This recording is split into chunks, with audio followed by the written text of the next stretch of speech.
Oh Señor Jesús. Cordiales saludos, amadas hermanas. Que tengan un buen día.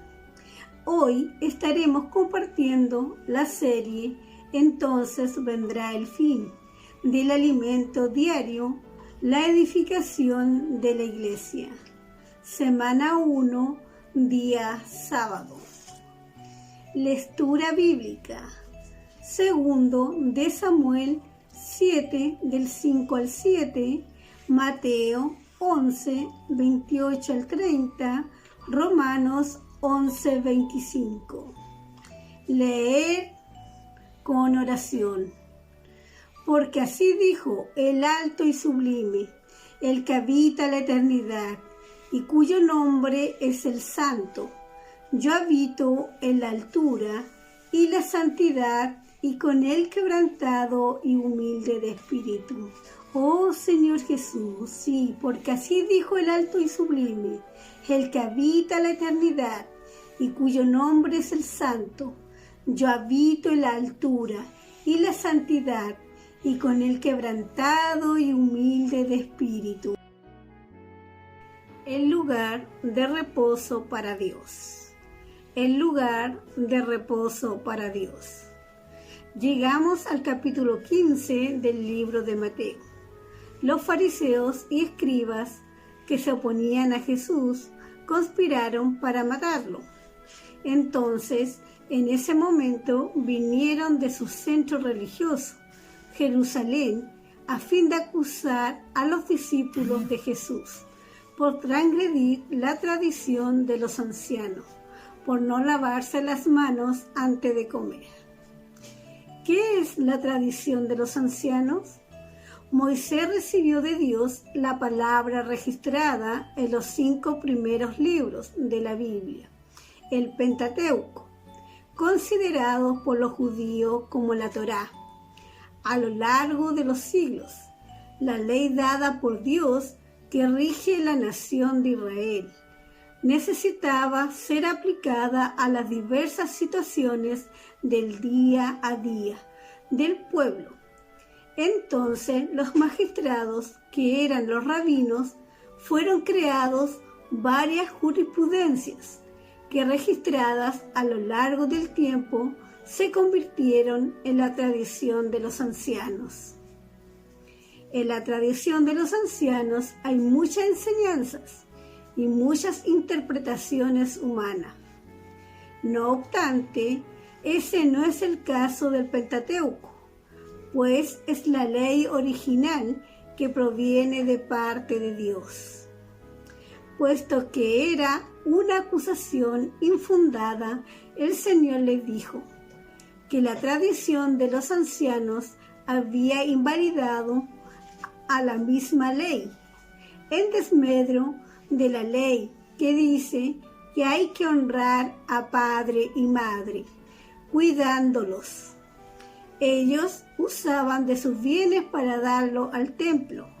Además, cuando sus padres morían, iban al templo para negociar con los escribas lo que se le daba a cambio de la ayuda a sus padres. En realidad, ellos negociaban: mire, yo entregué eso por esto y ahora lo quiero de regreso. Entonces los escribas negociaban con tal persona, ofreciendo un monto para el templo y el resto para él. En otras palabras, ellos invalidaban, conforme a sus propios intereses, la ley de Dios. Por tanto, no se puede confiar simplemente en las interpretaciones humanas. Tenemos que volver siempre al texto bíblico, a la palabra, pues allí está nuestra guía y nuestras rieles. Al final, Jesús, como el pan del cielo que fue enviado a la casa de Israel, fue rechazado por ellos. El Señor salió de la mesa de la casa de los judíos, que se refería a la tierra de Canaán, y tomó el rumbo de Tiro y Sidón. En esos lugares cercanos al Líbano de hoy estaban los fenicios. El Señor salió de la mesa y la mujer cananea le pidió su parte para que Jesús sanara a su hija.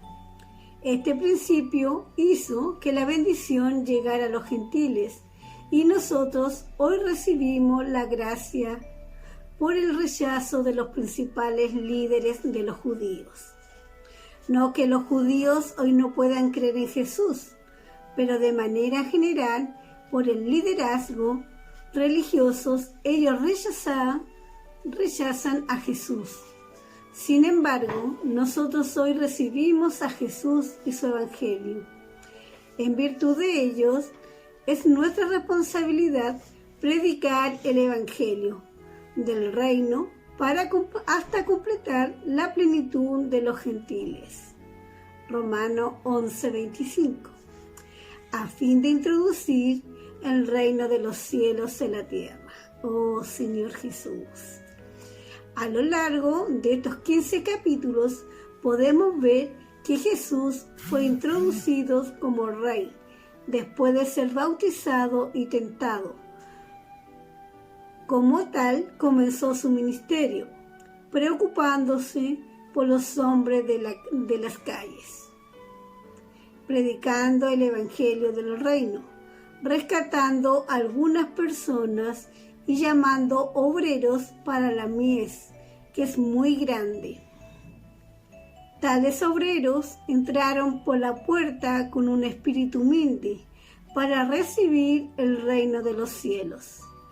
Aprendieron que Jesús a servir en el reposo porque tomaron el yugo del Señor para servir.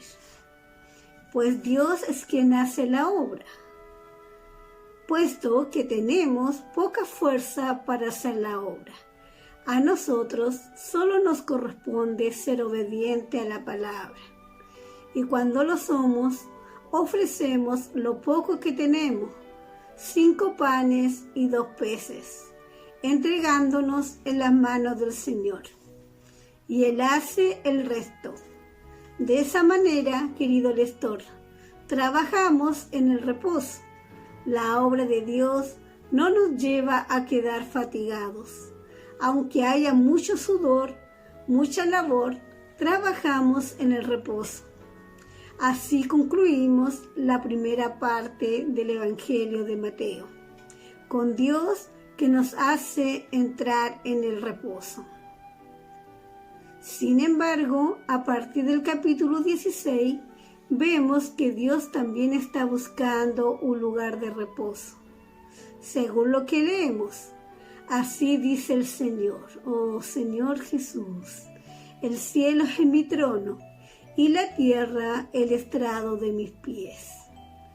¿Dónde pues está la casa que podríais edificarme?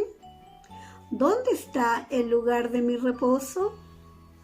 Nuestro Señor vino a la tierra para rescatarnos, para hacernos entrar en el reposo, para colaborar con Él y así continuar con la labor de predicación del Evangelio del Reino. Encontramos el reposo y así trabajamos, porque el Señor es quien lo hace todo. Pero no podemos olvidar que Él también está buscando un lugar de reposo. El capítulo 16 da ese giro. Jesús está buscando ese lugar de reposo. Ese lugar de reposo no es ninguna casa. El rey David, por ejemplo, dijo que quería edificar una casa para Dios. No obstante, esa casa para el reposo de Dios no es física. El templo del Antiguo Testamento era una sombra de la habitación de Dios, en el Espíritu. Dios necesita hoy de una iglesia edificada para que Él pueda habitar en ella. Hasta el capítulo 15, Cristo vino a cuidar de nosotros, rescatarnos, sanarnos, sacarnos de la situación miserable y ponernos en su obra, para trabajar en el reposo. A partir del capítulo 16, el Señor desea revelarnos que su lugar de reposo es la iglesia edificada. Por eso está registrado en Isaías: mis manos hicieron la tierra y el cielo, los cuales son míos. Pero siento inclinación por el hombre de corazón humilde y contrito, que tiene reverencia ante mi palabra.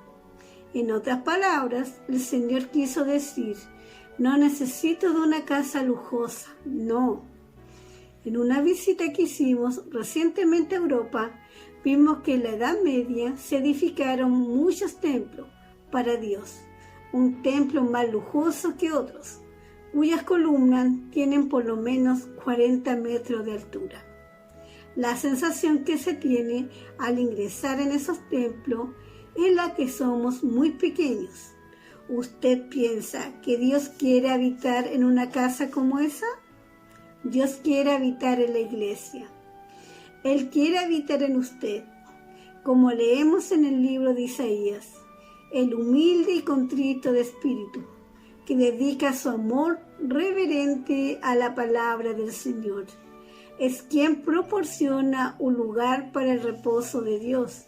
En otras palabras, Dios quiere habitar en un lugar donde su palabra tenga la preeminencia para hacer su obra. Oh Señor Jesús. Pregunta: ¿cuál es el lugar de reposo de Dios? Señor Jesús. Amén.